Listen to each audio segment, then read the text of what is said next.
Monsieur le député, cher Nicolas, mesdames et messieurs les différents représentants du mouvement de la paix de la région Centre-Val de Loire, de l'ARAC, de l'ANAC, l'Union pacifiste, la Ligue des droits de l'homme, ATTAC, les Amis de Louis Lecoing, les espérantistes, la Libre Pensée, le Cercle Condorcet, les Amis Berrichon de la Commune de Paris, mesdames et messieurs. Pour la deuxième année consécutive, notre cérémonie pour la paix se déroule dans un contexte particulièrement effroyable. L'année dernière, c'était l'invasion de l'Ukraine par l'armée russe qui avait provoqué une véritable onde de choc. Nous ne devons pas oublier que les Ukrainiens entament leur deuxième hiver d'occupation. C'est maintenant la guerre israélo-palestinienne qui est sur le devant de la scène. Sans ambiguïté, je condamne l'attaque terroriste du Hamas le 7 octobre dernier qui a fait plus de 1200 morts, des milliers de blessés et qui laissera des personnes traumatisées. Je n'oublie pas ces femmes, ces enfants et ces hommes qui restent encore otages du Hamas. Mais les images des Gazaouis qui subissent maintenant la riposte de l'armée israélienne sont terribles et effroyables. Après un déluge de bombes, c'est maintenant une incursion terrestre. Plus personne n'est à l'abri dans la bande de Gaza. Pour ma part, je ne fais pas le tri dans la souffrance, ni les morts et les blessés. L'engrenage guerrier ne résoudra rien, si ce n'est alimenter la situation de chaos, la destruction et allonger la liste des victimes. Les guerres se construisent toujours sur le même terreau. Revanche, vengeance, injustice, inégalité. Sans justice, aucune paix durable ne peut être obtenue et cela vaut partout dans le monde. Il est temps de mettre fin à ce cercle vicieux d'effusion de sang, de haine et de polarisation, a tonné le secrétaire général de l'ONU. Alors maintenant, il faut exiger un cessez-le-feu immédiat. Seule une action diplomatique et politique qui s'appuie sur les résolutions de l'ONU et le respect effectif du droit international peut ouvrir à nouveau ce chemin de la paix. Partout dans le monde, des voix s'élèvent pour réclamer un cessez-le-feu immédiat. Il est grand temps qu'on les entende. Avant de conclure, 2 rendez-vous. Le premier demain à Bourges à 15h devant la sous-préfecture pour dire non à l'antisémitisme. Et puis jeudi, 17h30, à l'initiative de la mairie, de la municipalité, une nouvelle banderole sera dévoilée au fronton de la mairie, rappelant que la paix est un bien fragile et que nous devons, à chaque fois que nécessaire, tout mettre en œuvre pour la préserver. Je vous remercie et je laisse la parole à Nicolas. Merci Corinne, Madame la maire, Mesdames, Messieurs, chers amis. Ça fait 13 ans que nous nous réunissions la première fois ici, devant ce monument aux morts qui est un monument exceptionnel, puisque c'est une ode à la paix. Et vous voyez les colosses qui cherchent à fermer les portes de la guerre. Et je crois que c'est notre honneur, c'est notre fierté, qu'année après année, nous puissions avoir ce type de rendez-vous ici, à Vierzon, une ville où la solidarité, la fraternité ne sont pas seulement des mots, mais qu'on les fait vivre jour après jour avec la municipalité, mais aussi avec toutes les associations. Et ici, sur la question de la paix, je crois qu'on ne peut pas transiger. Et je suis très heureux, pour ma part, qu'on se retrouve, même si c'est évidemment dans un contexte extrêmement compliqué et dramatique, comme l'a souligné Corinne. Vous savez, j'ai toujours en tête ce mot de Paul Valéry, la guerre c'est un massacre de gens qui ne se connaissent pas, au profit de gens qui se connaissent, mais qui ne se massacrent pas. Et aujourd'hui, le courage, la force, ce n'est pas d'envoyer des bombes, ce n'est pas de perpétrer des actes barbares. Le courage, la force, c'est de dire qu'on fait tout pour faire vivre notre humanité. Et la force des faibles, c'est d'envoyer des bombes. La force des forts, c'est de faire de la diplomatie, c'est de faire de la négociation, et c'est de travailler à faire en sorte que nous soyons tous frères et sœurs. Donc je suis à la fois ému, je vous le dis, parce que je pense que la situation est dramatique. 4 personnes de mon groupe parlementaire partent après-demain aux portes de Rafah, dans le cadre d'une délégation de députés de gauche et écologistes, avec des associations de paix palestinienne, israélienne et égyptienne, justement pour apporter la solidarité au peuple gazaoui et apporter notre volonté sans faille d'avoir un territoire qui soit une région où les deux États puissent coexister, parce que c'est bien ça la seule solution. Et donc, merci encore de votre présence. Il y a très très peu de cérémonies de ce type en France, il faut le savoir. Je pense qu'il y a Jean-Siou, en ce moment même, dans la Creuse, à côté du très beau monument aussi à la paix. Voilà. Comment? Qui a 100 ans. Ouais. Et puis, il y a Vierzon. Donc soyez fiers de ce que l'on fait là, ensemble, pour ne jamais éteindre la flamme, pas seulement celle du soldat inconnu, mais la flamme de la paix. Merci.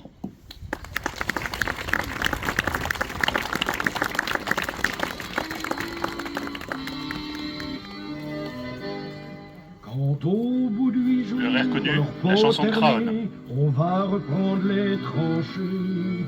Notre place est si utile que sans nous on prend la pile. Mais c'est bien fini, on en a assez, personne ne veut plus marcher.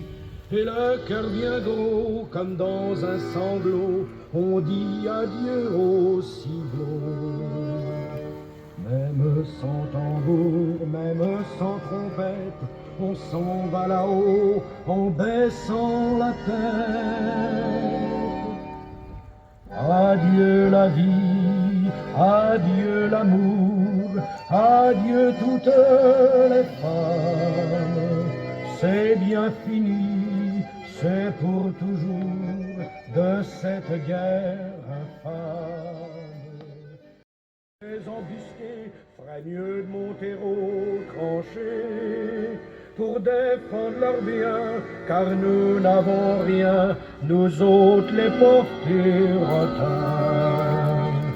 Tous les camarades sont enterrés là pour défendre les biens de ces messieurs-là. Ceux qu'ont le pognon, ceux-là reviendront, car c'est pour eux qu'on crève. Mais c'est fini, car les troufions vont tous se mettre en grève.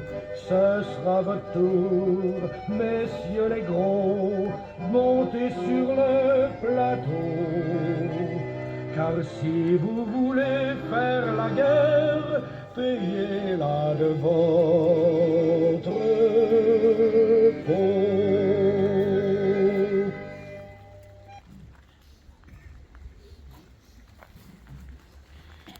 Maintenant, vous allez entendre Louis-Claude et André d'Attaque 18 au nom du collectif des associations Le Mouvement de la Paix, la RAC, la NACRE, l'Union Pacifique, la Ligue des Droits de l'Homme.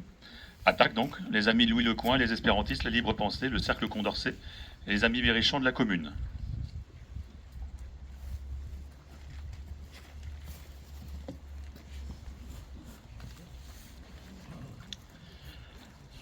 Bonjour à tous, merci d'être venus. Voilà, alors en historien, André, ici présent, vous dira que les civils n'ont pas toujours été des cibles durant les guerres. Mais il vous dira également qu'ils le sont devenus en ce XXe siècle de guerre mondiale. Quand nous disons civils, il s'agit de ceux qui n'ont pas été enrôlés dans les armées, et parmi ces civils, les femmes se trouvent... Merci. Ça va être mieux, vive la technique. Quand nous disons civils, il s'agit de ceux qui n'ont pas été enrôlés dans les armées, et parmi ces civils, les femmes se trouvent au premier rang, accompagnées des enfants et des vieux, ou encore des animaux. Serge Joncourt, dans son roman Chien-loup, nous offre une réflexion à ce sujet. Je cite. Août 1914. Ce samedi 1er août 1914, les hommes croyaient ne déclarer la guerre qu'aux hommes. Pourtant, ce n'est pas seulement une marée d'êtres humains qu'on envoyait à la mort, mais aussi des millions d'animaux. Cette affiche de mobilisation, qui dormait depuis des années dans les tiroirs des mairies, il aura suffi de la placarder sur tous les murs de France, d'y inscrire une date dans la case prévue à cet effet, pour qu'aussitôt, des flots entiers de maris, de pères et de fils se ruent dans les trains afin de massacrer des flots entiers de maris, de pères et de fils désignés comme ennemis. 2 mois plus tard, en octobre 14, partout, les corps étaient malmenés. À l'arrière, à des kilomètres du front, il y avait les corps épuisés des femmes, des corps éreintés par l'angoisse et les restrictions, des corps harassés de paysannes et d'enfants travaillant dans les usines ou dans les champs, des corps plus ou moins solides de femmes se harnachant pour tirer l'arrière, prendre la place des bêtes de somme envoyées sur le front. Les corps ne s'appartenaient plus. On en faisait don à l'absence ou à la patrie. À l'automne, les femmes comprirent que les hommes ne seraient pas revenus pour les travaux d'hiver. Ce serait donc à elles de couper le bois, de nettoyer les fossés, à elles de réparer les chemins ravinés par les pluies et de débourrer les gouttières. Les hommes, il ne faudrait pas non plus les attendre pour curer les fosses et réparer les cours. Là, encore, les corps des femmes et même ceux des vieillards durent se hisser au-dessus de leurs forces. Fin de citation. Lors du débat qui suivit la diffusion récente sur la chaîne parlementaire d'un documentaire de Jérôme Prieur sur les monuments aux morts, nous avions vu une photo de celui-ci d'ailleurs, les invités et l'animateur faisaient remarquer le peu de présence des femmes sur ces monuments. Vivantes, elles n'y apparaissent le plus souvent qu'en tant qu'épouses ou mères de défunts ou mères de leurs enfants. En quelque sorte, spectatrices éplorées de l'héroïsme des hommes. Et pourtant, bien qu'éloignées des bruits du canon et de la boue des tranchées lors de cette Première Guerre mondiale, elles lui ont tout de même payé un lourd tribut. Mais aujourd'hui, même cette très relative protection a disparu. Les prétendues lois de la guerre, susceptibles de protéger les civils, sont bafouées au quotidien. Je ne pense pas utile de vous indiquer dans quelle direction, au pluriel, tournez vos regards pour confirmer ce dernier propos. André, à toi.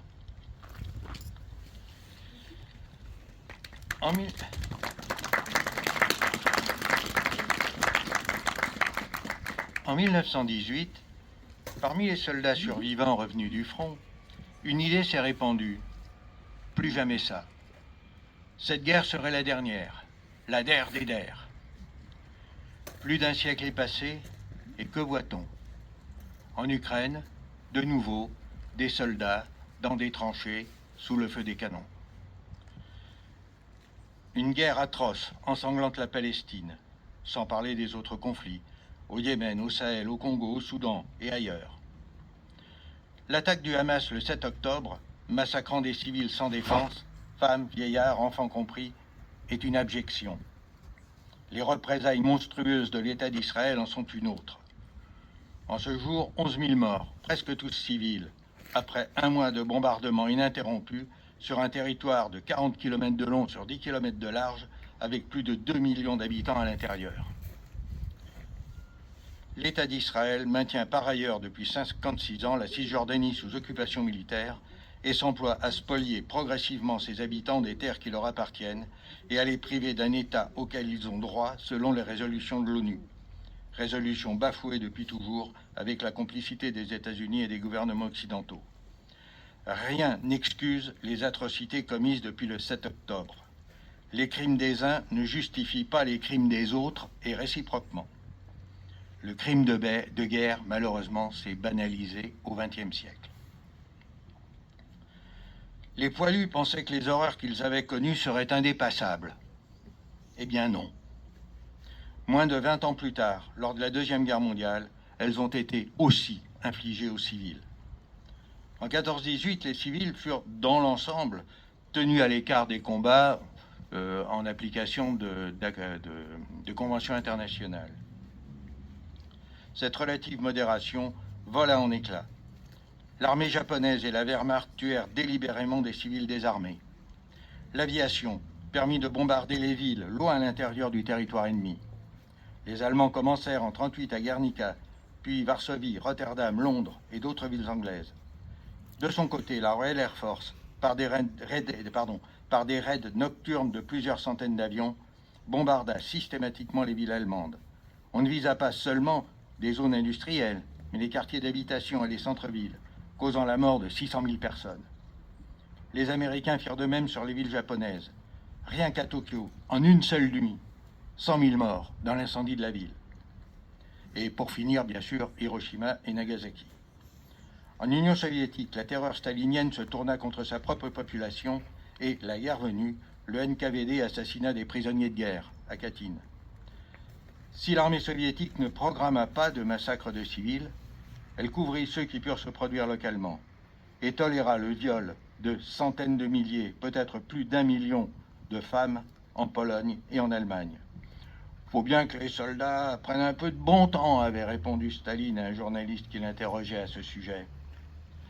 Après la Seconde Guerre mondiale, lors des guerres coloniales et des innombrables conflits qui ont ensanglanté l'Afrique et l'Asie, ce sont les civils, souvent délibérément visés, qui ont subi, et de loin, les plus lourdes pertes.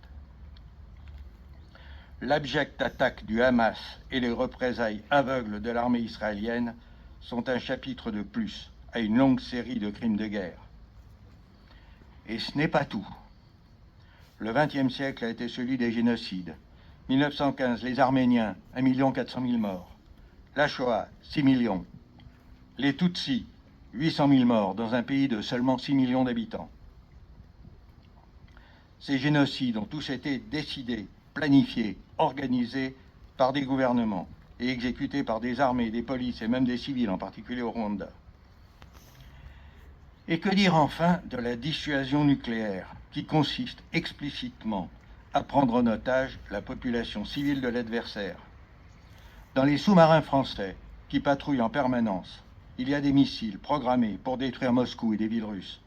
Dans les sous-marins russes, il y a des missiles programmés pour détruire Paris et des villes françaises.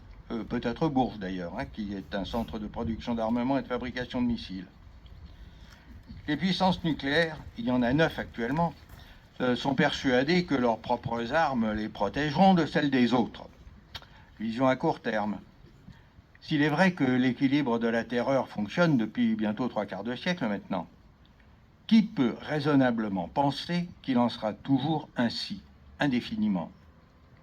Cet équilibre est fragile, précaire, à la merci d'un concours de circonstances, d'un accident, de la folie d'un homme. Le désarmement, en commençant par les armes nucléaires, chimiques, biologiques, est une nécessité vitale pour l'humanité.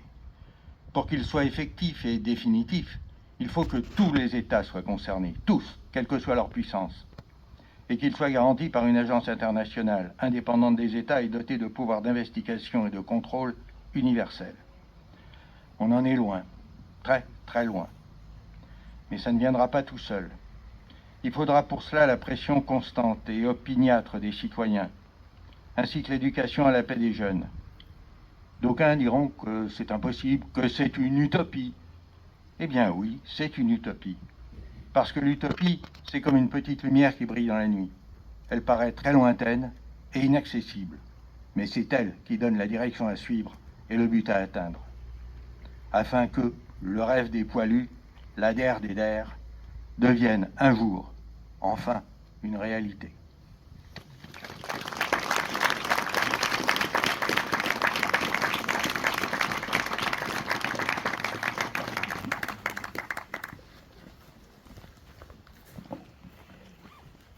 Vous allez entendre la chanson Rue des Lilas.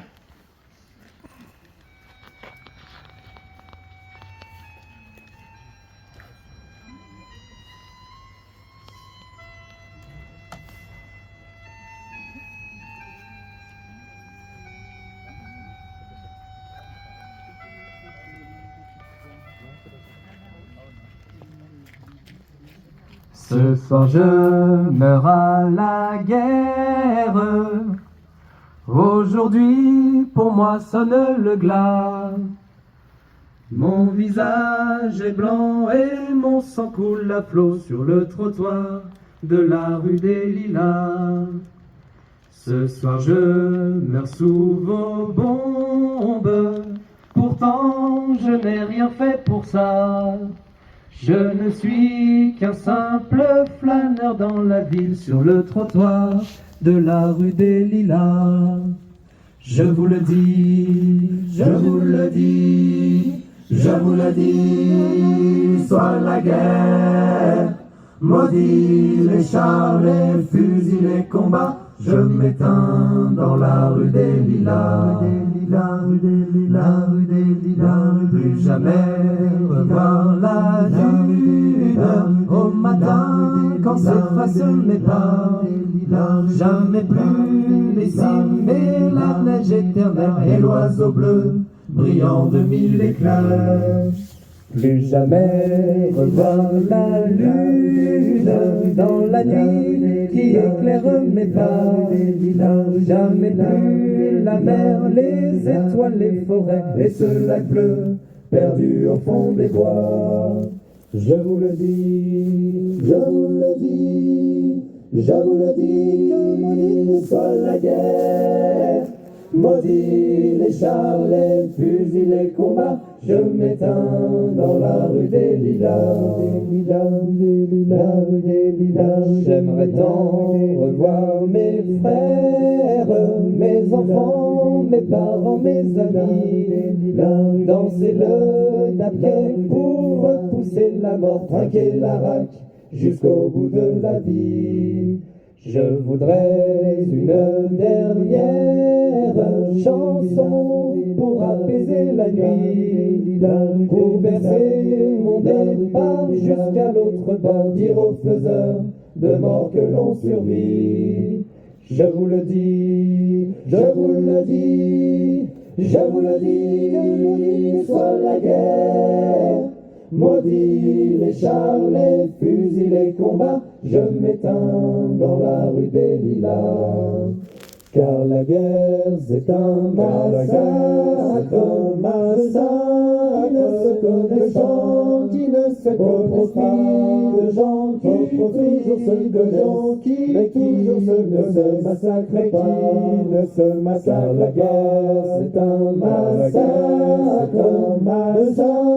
qui ne se connaissant, qui ne se profit de gens qui toujours se connaissent, mais toujours ne se massacrent pas, ne se massacrent pas. Je vous le dis, je vous le dis, je vous le dis, soit la guerre. Maudit les chars, les fusils, les combats, je m'éteins dans la rue des Lilas.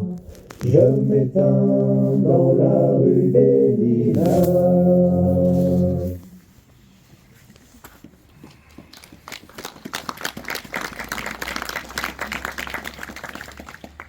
Et maintenant, vous allez écouter Julia Coulon et Hélène Cazot qui vont vous interpréter un poème de Victor Hugo. Oui, désolé. Bon, du coup, en réalité, on va vous lire un poème qui s'appelle La paix de Yanis Ritsos. Le rêve des enfants, c'est la paix. Le rêve de la mère, c'est la paix. Les paroles de l'amour sur les arbres, c'est la paix.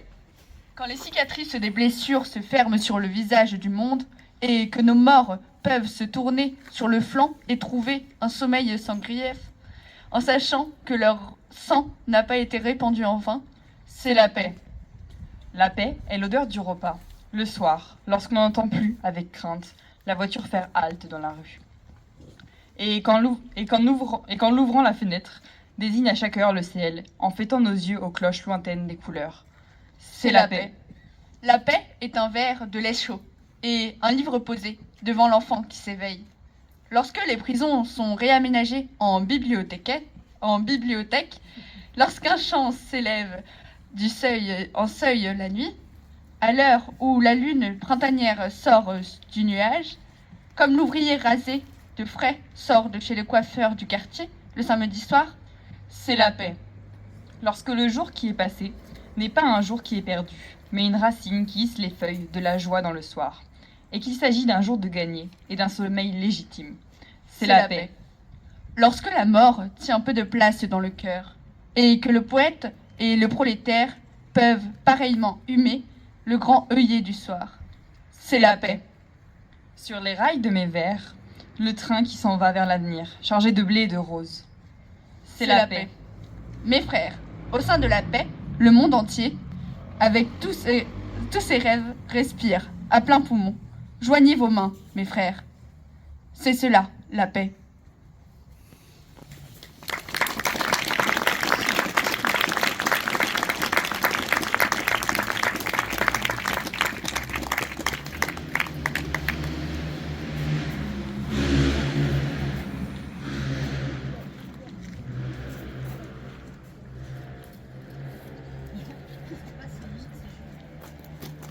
Bonjour à tous. Du coup, c'était ma sœur Céline avec Hélène et moi c'est Julia du coup, parce que tout à l'heure, parce qu'on se ressemble beaucoup.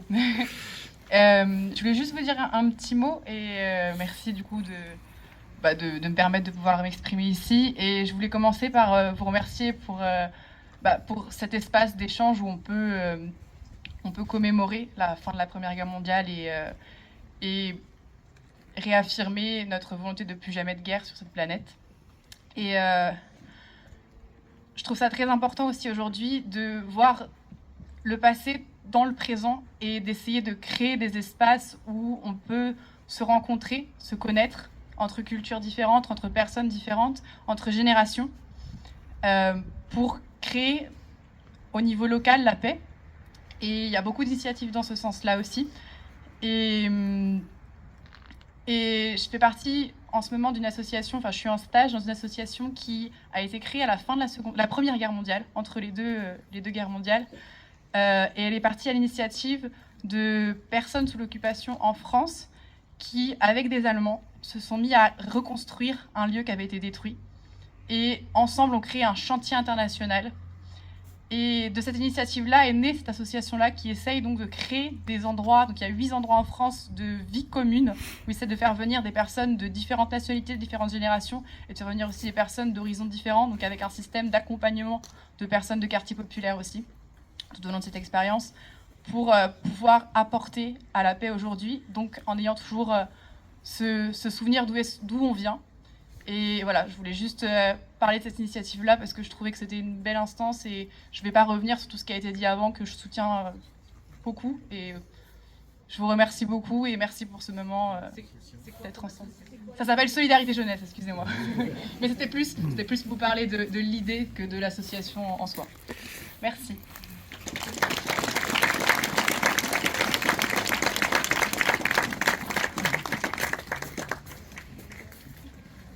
Et pour poursuivre cette cérémonie de la paix, donc vous êtes conviés dans un deuxième temps à l'espace Maurice Rollina, où va vous être proposé une pièce de théâtre, des textes théâtralisés, qui s'appelle donc L'Homme debout, donc par la compagnie des Renards Volants, qui sont de Vignoux sur Barangeon.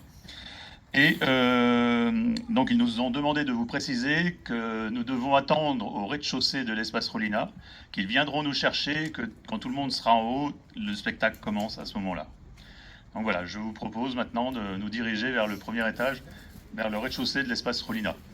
Et le tout Sans haine, sans armes et sans violence, avec un fond sonore de HK sans et sa résistance, sans désobéissance.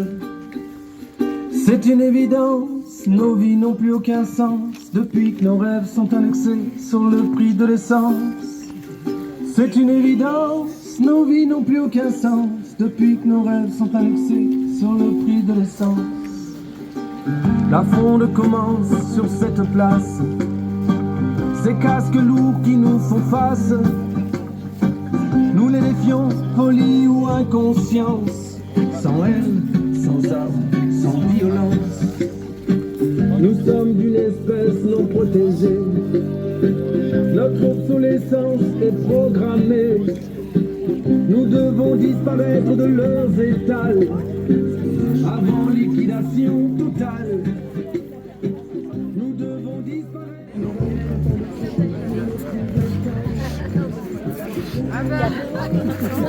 Il faut que je témoigne que vous étiez là.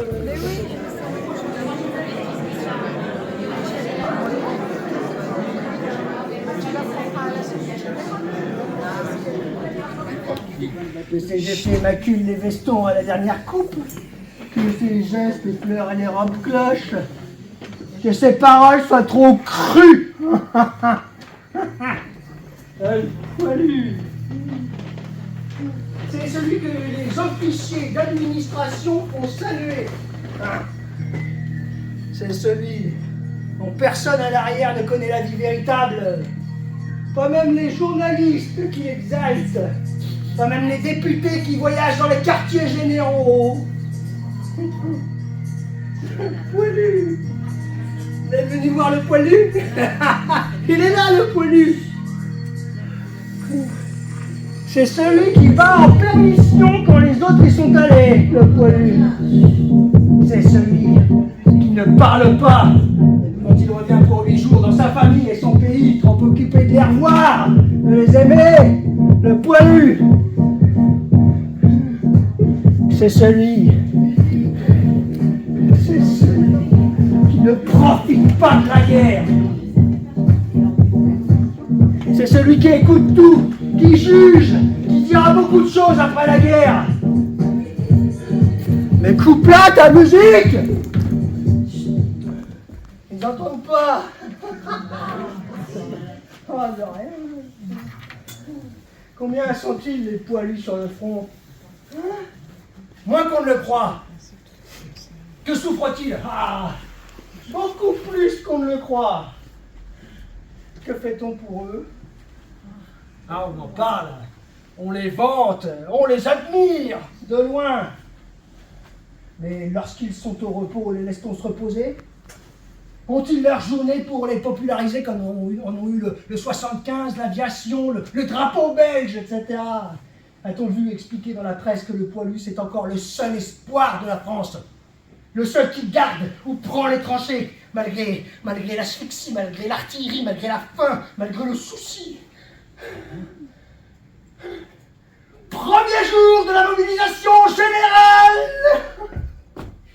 Hier matin, j'ai pris la résolution d'agir en français. Je serai du service. Le collectif Les Renards Volants et surtout avec Michael Tessier.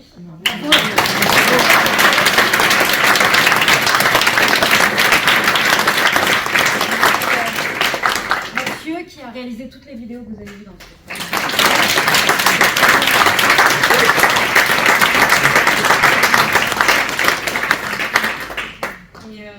Jean, on espère que ça vous a plu.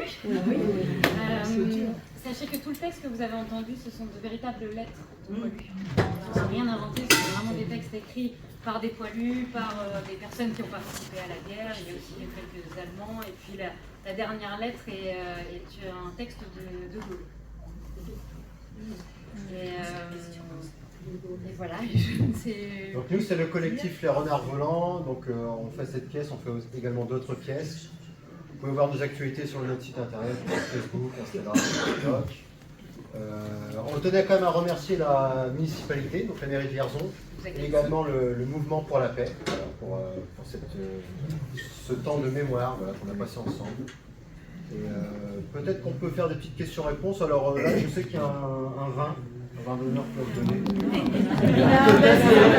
Pour cet échange, voilà. Et puis du coup, voilà,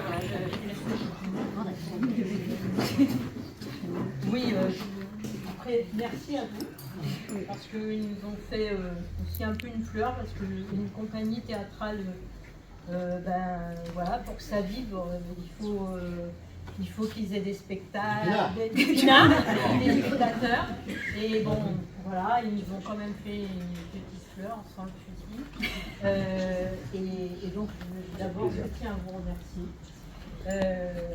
Donc, et au nom du mouvement de la paix, bien sûr, vous remerciez vous, parce qu'en fait, on était très nombreux cet après-midi. Quand même, je ne peux résister à dire combien en vous écoutant, en vous regardant, c'est épouvantable comment ça résonne l'actualité quand on imagine que ça fait plus de 100... je sais plus combien, voilà, 110 ans et aujourd'hui les femmes, les enfants, des hommes de âge de 0 à 80 ans vivent la même chose et comme le disait André tout à l'heure, c'est maintenant les civils, mais à l'époque c'était un peu plus poilu, mais cette cruauté-là elle est encore actuelle et c'est ce qui me fait dire que on a toute la raison d'être là aujourd'hui, y compris dans le contexte aujourd'hui, même si on fait un écho à l'histoire. Et c'est ce qui me fait dire aussi qu'il faut qu'on soit là aujourd'hui, mais demain, après-demain, après-après-demain, et il faut qu'on soit de plus en plus nombreux pour dire que ça, c'est pas possible que ça continue comme ça. Que c'est logique de guerre, comme le disaient les poilus dans leur courrier, comme ils l'ont vécu dans leur cœur, dans leur corps, dans leur âme. eh bien qu'on passe à autre chose, quoi. 110 ans après, on n'a pas appris la leçon, on n'a rien compris.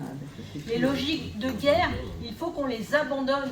Et ça, il n'y a pas 36 solutions. Il faut que nous, citoyens, citoyennes, nous puissions le porter, le dire haut et fort, que c'est pas cette logique-là qu'il faut qu'on emprunte, bien au contraire. Et donc, je suis un peu émue quand je dis ça, parce que je le dis avec mes tripes. Et vraiment, je vous invite tous à nous retrouver quand il y a des actions pour dire non à la guerre. Et la prochaine, alors il y en a qui ont été évoquées, la prochaine pour nous ce sera samedi prochain dans le Cher, à Bourges, mais on va initier des choses un peu partout, à Vierzon et ailleurs, parce que ça s'impose. Et voilà. Voilà ce que j'ai envie de dire. Ce serait super, et puis après, si vous voulez en discuter, on est là. Merci.